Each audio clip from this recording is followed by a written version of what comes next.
There's a true story about a young man who indicated that he wished to be baptized at Easter. But just as Lent began, he came down with a serious illness and was hospitalized. His pastor went to visit him, and the young man said that he had decided what he was going to give up for Lent. And the pastor said, "Well, what?" He said, "I'm giving up fear." He explained that fear was an unhealthy attitude for him.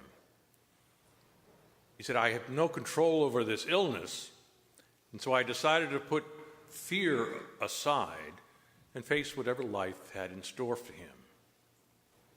Without fear, he explained, he could enjoy his days no matter how few they might be. Giving up fear is not something that should be confined to Lent. It's something we could give up for life, especially as we celebrate the victory of Easter today. Instead of fear, we can embrace hope. Instead of fear, we can trust. Instead of fear, we can reflect courage. Easter celebrates Christ's victory over death. It's a time to rejoice that Christ shares that victory with us today, even though we die, as we all will. Christ promises that there will be life after death. The Jesuit poet Gerard Manley Hopkins wrote lots of poetry, but in one he prays, "May Christ Easter in us." For Hopkins, Easter is a verb, not a noun. And he prays that Christ may Easter in us and remove all fear from our hearts. With the resurrected Christ, we can overcome whatever life deals us.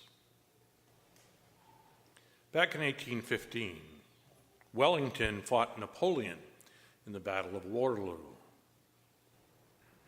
The news of Wellington's victory was brought by a sailing ship to the south of England.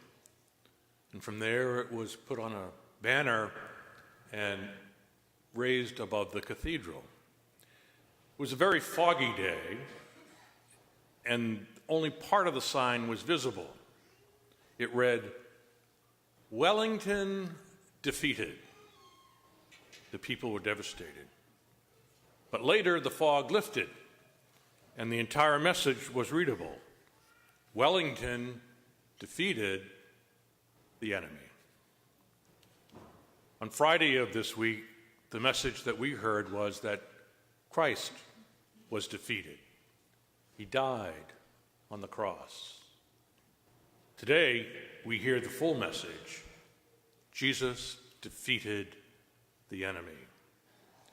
We are Easter people, and Alleluia is our song.